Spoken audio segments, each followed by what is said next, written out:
na magbibigay pa ng anumang impormasyon o update ang pambansang pulisya kaugnay ng isinasagawang investigasyon sa mahigit 1 toneladang shabu sa Batangas.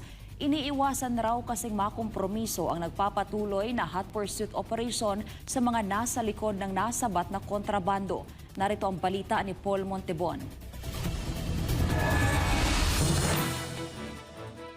Nagpaliwanag ang PNP kung bakit tila wala munang mapipiga ang publiko kaugnay sa mahalagang impormasyon na hawak nila kasunod ng pagkakasabat ng malaking bulto ng iligal na droga sa Batangas nitong nakaraang linggo.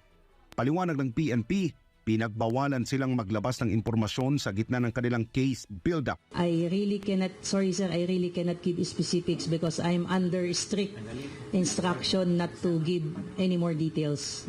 Yan na rin po ang utos po kasi ng mga prosecutor for us to refrain from giving too much information so as not to, again, compromise the ongoing case build-up.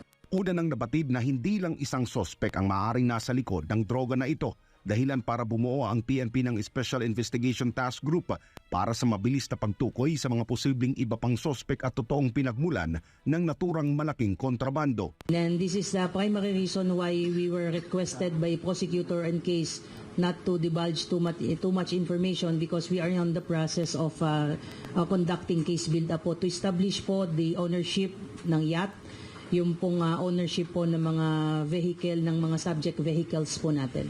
Si Zarate, ang driver ng photon van, sakay ng mahigit 1 toneladang shabu na galing di umano sa isang yate sa Nasugbu, Batangas.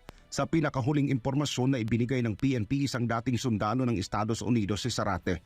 Umalis sa Pilipinas si Al noong 8 taong gulang pa lamang ito at pumasok sa US Army noong 1997. Umalis siya sa US Army noong 2005 at umuwi sa Pilipinas noong 2008. Nagtayo ng isang fitness center sa Maynila kung saan mga bigating personalidad ang mga kliyente nito. Para sa Diyos at sa Pilipinas kung mahal, nag-uulat Paul Montebon, SMNA News.